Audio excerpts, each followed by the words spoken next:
大家好，我是云飞。在过年期间，我不是想组个 NAS 吗？在经过一番折腾之后，发现像我这种小白级别的用户，还是不要搞这种风险太大的操作。捡垃圾还是需要极大的知识储备和相应的这个硬件的了解。上次整了是差不多200多才能用，其体积上来说有很多空间都实实在在的给浪费掉了。那么我当时不是说后面会换一个别的，大家可以跟着抄作业的那种配置嘛？这不就来了嘛？考虑到大部分人使用 NAS 之类的产品都会追求一个所谓的便携性，那么这次我选择的是 SFF， 也就是小型话机箱。那么这次我会翻车吗？用200左右的预算整出来的 NAS 表现到底如何？这不来个两收藏，咱们这就开始我们今天的正片。而在此之前，我也是看过很多大佬的视频，但之前他们推荐的，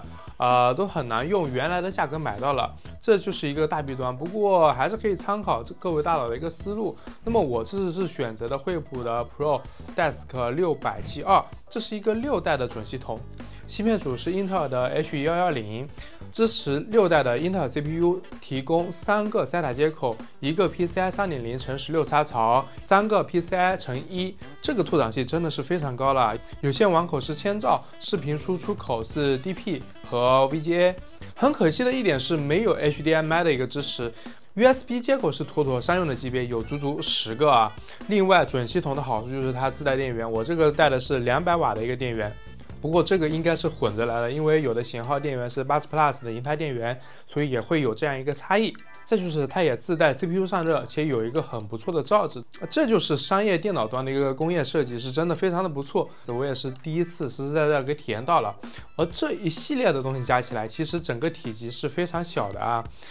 差不多是27厘米的宽，29厘米的高和9厘米的深。那么和我们之前组的这个百元 NAS 来对比一下，你就可以知道体积的变化。不过要注意一下的是，在硬盘的方面，它默认的位置是只能一块2.5的机械加一块3.5的机械。但如果我们愿意拆掉光驱位，理论上来说是可以再增加一个位置的。也就是说，在极限情况下，我们是可以安装最多3块的机械硬盘。要是再激进一点，也不是不能4块。所以这基本上就可以满足我们折腾的一个需求。那么这就是我们的一个体质，我是在海鲜市场上以130元的价格拿下的啊，当然我们要出30块钱的一个运费，也就是说总计160，这其实还是蛮不错的一个价格啦。而剩下来的就是其他的3大件 CPU、内存条、硬盘，这3个其实我们都非常熟悉了。这次为了稳健一点啊，我们就全部在购物平台上面选择。首先 CPU 我们作为长期的使用就选择低功耗的 CPU， 毕竟要长时间使用嘛，所以我这次优先选择的是后面带 T 的 CPU。首先它的 TDP 就不会太高，然后它的性能和解码能力挑来挑去，我选择的是 G4400T， 它作为一款低功耗双核处理器，非常适合用于家庭服务器、NAS 或者轻办公的一个场景，它有着足够用的一个性能，解码能力对于我们看视频来说也是基本足够，然后峰值功耗也就35瓦，待机功耗就更低了啊。特别是现在它的价格只要12块啊，而且还包邮，那么还要啥自行车？选它。当然，如果你的需求除了基本的影音和文件服务之外，还有一些高性能的需求，那么 i3-6100T 和 i5-6400T 也是可以的，不过它们的价格会高上很多。总的来说，4400T 是最具性价比的一个选择。然后就是内存条，这个我是直接买了2条4G 的 DDR4 的二手条，花费是47块，满足飞流相册最低8GB 的一个 AI 的一个需求啊。SSD 硬盘就直接使用原先百元 NAS 上面的那个。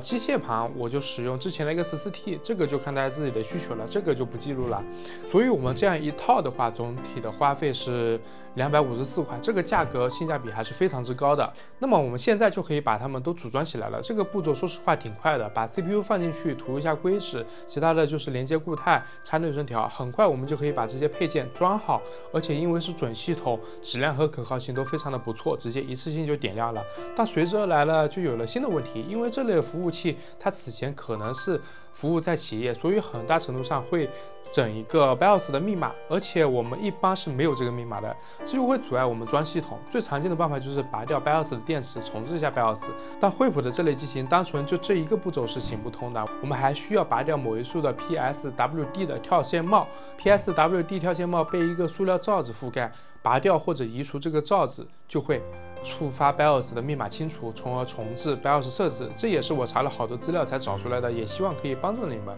搞定了这个之后，我先是升级了一下 BIOS 的版本，然后开始刷入飞牛。此后的步骤就是非常的顺利了，没有遇到任何的阻碍，就完成了 NAS 系统的一个安装。我们这个步骤里面最难的其实就是选择硬件了。那么我们可以来看一下它实际运行的一个场景，看这样一套配置可以满足什么样一个需求。首先是 NAS 系统里面的各项功能，基本的网络、影片、GPU 解码、相册 AI 识别、相册 AI GPU 计算都可以成功的开启，也就是说它就是一个完全没有问题的飞牛 OS 的一个载体。当然我们的 CPU 性能是比较差的，所以一开始我把相册搬进去的时候还是会遇到 CPU 占满的一个情况，且因为我的照片实在是太多了，这个过程持续了大概2到3天，这个时间里面 CPU 一直维持在比较高的负载，也算是一个另类的考级了，但它稳稳的通过了考验，就是真的久违的体验到了不折腾的一个感觉，就还是蛮好的。当然受限于咱们这个 CPU 它的表现已经是非常不错了，要是大家想高负载的场景表现更好一点，那么还是可以换其他稍微贵一点的，这个就看你们的需求。因为我这次是准备长期的用它啊，所以我也开始了仔细的配置，且重度使用了之后，还是发现了很多不错的点。那么接下来的就是大部分都是飞牛这个系统的一些分享了，也可以说是一些使用的体验。首先是最基本的相册，它的表现目前来说，我觉得是非常不错的，人脸识别很好，场景识别也挺不错的，特别是还可以识别视频，这个是真的我非常喜欢的一个点。但这个 AI 大模型还是有一些问题的，就比如说增强模型里面的体验，我觉得就不是太好。有一些打的标签呢没有直接整合出来，比如宠物之类的，然后就是识别上肯定是会有一些错误的。不过我这个也可以理解，毕竟我们还是在内测的一个系统嘛。不过这依然是我体验过的比较好的一个相册识别了。那么第二个就是影视，这个我之前就分享过了，也确实非常不错。我们是自己配置好了资源之后，不管是手机、电视、平板都可以有一个很不错的体验了。在各个平台上也有对应的影视客户端，这个是真的很香。而在封面的刮削方面，大部分都是很满意的，就算有部分有点问题，也可以自己搞定。现在就是很简单，就可以自己搭建起来咱们这个影视库，很简单也很好用。那么我们也可以稍微延伸一下，就是我们也可以配置好 QB 的一些设置，就是可以实现 ISS 的一个订阅，资源站一更新，咱们这边就可以自动下载对应的资源，这个还是非常爽的。然后就是飞牛自带的远程服务，这个是免费的，这是真的很香。一般来说，我们现在的公网都是 IPv6 了，目前来说同一个省份是非常 OK 的，但如果在别的省份，其实连接有可能会遇到一些问题。那么搭配它自带的一个远程服务加 DDNS 解析公网地址，基本上全国都不会断连。然后你也可以直接在文件里面挂载远程的文件夹，比如我就挂载了群晖的文件夹，在飞牛的里面也可以直接访问我工作室的文件，方便且快捷。当然NAS 里面的数据也是很重要的，所以还是远程挂载一个网盘。我在这里挂载的是百度云，设定1周备份1次我的照片，然后其他的数据目前来说是无所谓的，等后面用多了也可以和这个一样搞一个定时的备份，就还是挺好的。就比如说我现在在这个 NAS 里面带了一点工作，就是写稿子使用思源笔记，用的也是很好很舒服的。其他的我目前用的不是很多，就还是家庭娱乐的一个需求，偶尔存一点家里产生的工作数据，直接在 NAS 的系统里面操作也是挺不错的。然后飞牛目前在文档编辑这块还是有比较大的一个欠缺，官方是没有办法在线编辑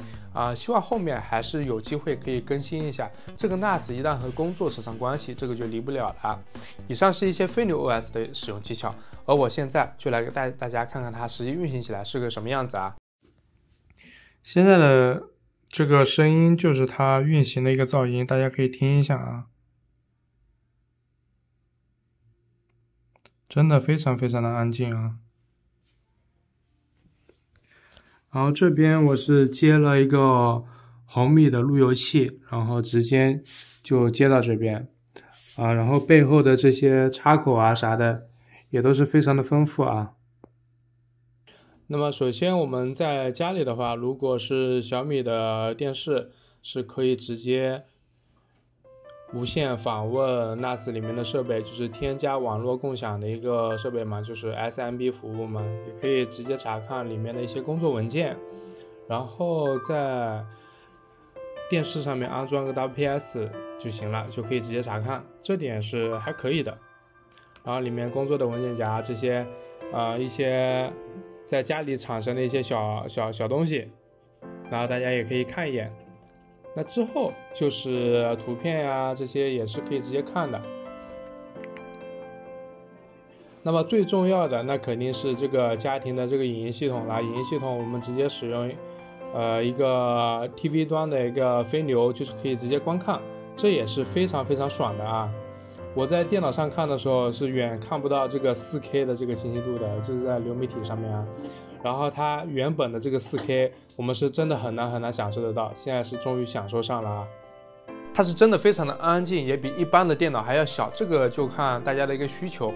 我这次就算一个小小的毕业了，当然如果大家有虚拟机的需求 Docker 的需求也都是可以的，这个就看大家的需要。然后它正常待机是20多瓦的功率，满载运行的话也就是50瓦左右，是真的很省电，比工作室这个 NAS 待机就要60瓦，是真的好太多了。电费这方面大家就不需要操心了。总的来说，这次我组的这个 NAS 就更要有针对性一点，有小的体积，然后翻车几率也小，整体的需求也适合大部分人，功耗也低，更重要的是它的价格总共才254，这谁受得了？如果你有这方面的需求，我觉得你可以按照这个思路走一波。当然还是建议有动手能力的人来搞这个，虽然已经很简单了，但还是有一定的门槛的。那么这就是我这期的 SFF 捡垃圾组 NAS 的一个小小的分享，从实际的娱乐工作的角度给大家一点小小的参考。我相信大家也有着一些很不错的方案，也可以在评论区分享一下呀。最后如果有什么想我测的产品，也欢迎留言。我是云飞，那么记得点赞收藏。那咱们下期视频再见。